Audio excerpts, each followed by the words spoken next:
कार्रवाई हुई है वो भी आपको तफसील से बताएंगे। उससे पहले एक बड़ी खबर का रुख कर लेते हैं। 2008 जयपुर सीरियल ब्लास्ट केस से जुड़ी बड़ी खबर आपको बता दें कि ब्लास्ट के मुजरिमीन को उम्र कैद की सजा सुना दी गई। सभी 4 दहशतगर्दों को उम्र कैद की सजा सुना दी गई है। सरवर आजमी, सैफुर रहमान, मोहम्मद सैफ और शाहबाज अहमद को उम्र कैद की सजा सुना दी गई है। इस वक्त की अहम जानकारी आप तक पहुंचा रहे हैं। 2008 जयपुर सीरियल ब्लास्ट केस से जुड़ी ये बड़ी खबर सामने आई है। ब्लास्ट के मुजरिमीन को उम्र कैद की सजा सुना दी गई है। सभी 4 दहशतगर्दों को उम्र कैद की सजा सुनाई गई। सरवर आजमी, सैफुर रहमान, मोहम्मद सैफ और शाहबाज अहमद को उम्र कैद की सजा सुना दी गई है। ब्लास्ट के मुजरिमीन को उम्र कैद की सजा सुनाई गई है। इस वक्त की अहम जानकारी आप तक पहुंचा रहे हैं। बड़ी खबर 2008 जयपुर सीरियल ब्लास्ट से जुड़ी हुई 4 मुलजिमीन को उम्र कैद की सजा सुना दी गई है। ये बड़ी खबर इस वक्त की आप तक पहुंचा रहे हैं। जयपुर ब्लास्ट मामले से जुड़ी हुई ये खबर। 2008 में ये ब्लास्ट हुआ था। 4 दहशतगर्दों को उम्र कैद की सजा सुना दी गई है। आपको बता दें कि 17 साल पहले ये मामला पेश आया था।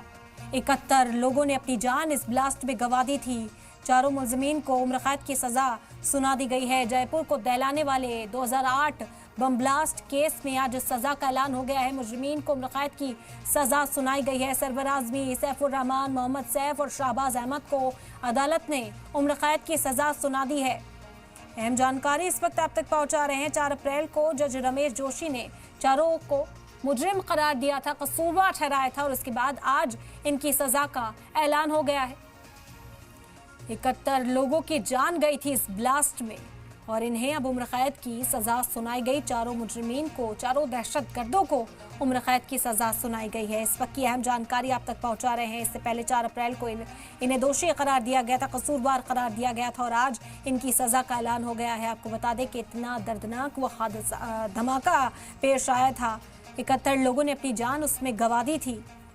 फिलहाल जो इंसाफ की उम्मीद लगाए लोग थे उन्हें यहाँ इंसाफ मिलता हुआ नजर आ रहा है। सरवर आजमी, सैफुर रहमान समेत 4 को उम्र कैद की सजा सुनाई गई है। कई लोग इस वक्त उम्मीद जाहिर कर रहे थे कि उन्हें इंसाफ मिलेगा। मांग तो फांसी तक की जा रही थी, लोगों के जरिए कि फांसी की सजा का ऐलान किया जाए। 71 लोगों की जिंदगी इन लोगों ने छीन ली थी और इसी वजह से इनकी सजा बड़ी होनी चाहिए, मुतालबा किया जा रहा था लोगों की ओर से। फिलहाल आपको बता दें कि उम्र कैद की सजा का ऐलान कोर्ट की ओर से कर दिया गया है। 4 अप्रैल को इन्हें कसूरवार करार दिया गया था और अब इनकी सजा पर फैसला आया।